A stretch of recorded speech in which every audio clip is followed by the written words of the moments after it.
You might be a redneck if you've ever cut your grass and found a car. Zing! That was a really lame way to personify that, to add a little extra juice to it, give it the vibe.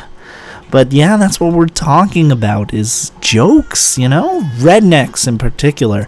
Just how interesting the whole stereotype of rednecks are, and all the things that you guys may say about them. I grew up in the middle of nowhere. The sticks, the projects of the nowheres, you know, shotguns going off as they're chasing birds, bathtubs in their front yards. I've legitly seen that, okay? I have.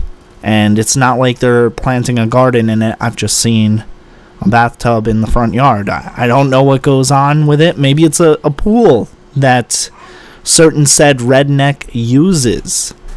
It's definitely interesting. You see, even though you see rednecks and you may have your thoughts about them, you have to respect them. They respect their lifestyle as it is.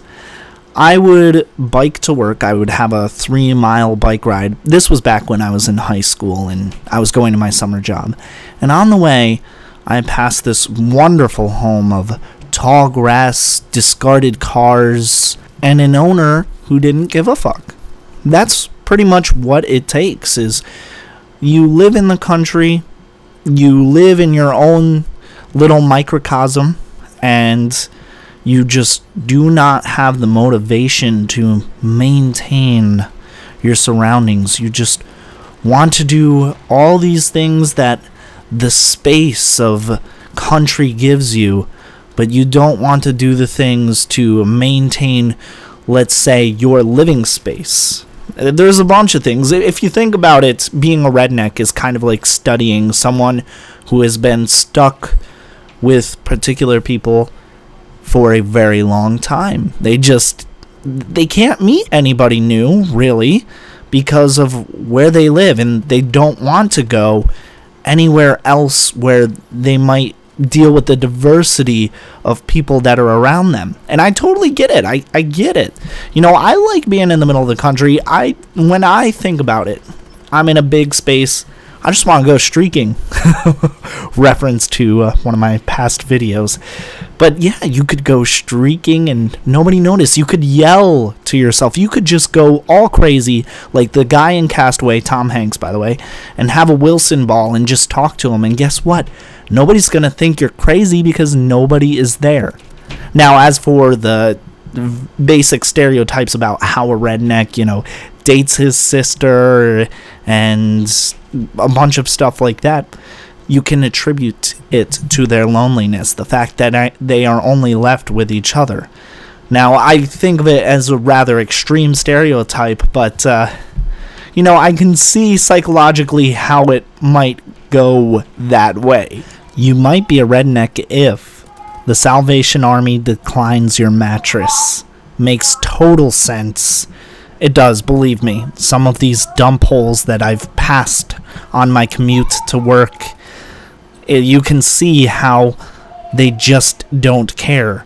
The garbage is your outside, basically. You throw everything out there, including, like I said, cars.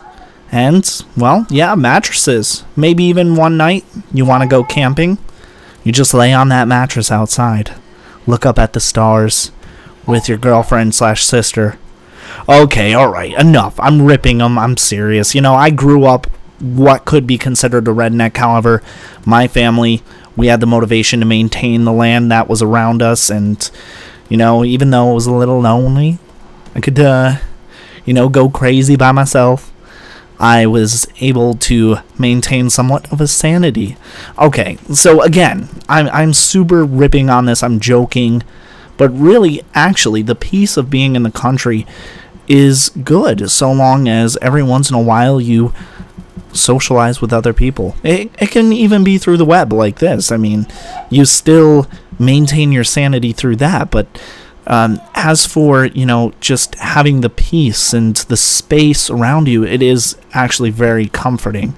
And I love that part of it. And I'm thinking of moving back to the country myself. Anyways, guys, thank you so much for listening to this commentary, this topic.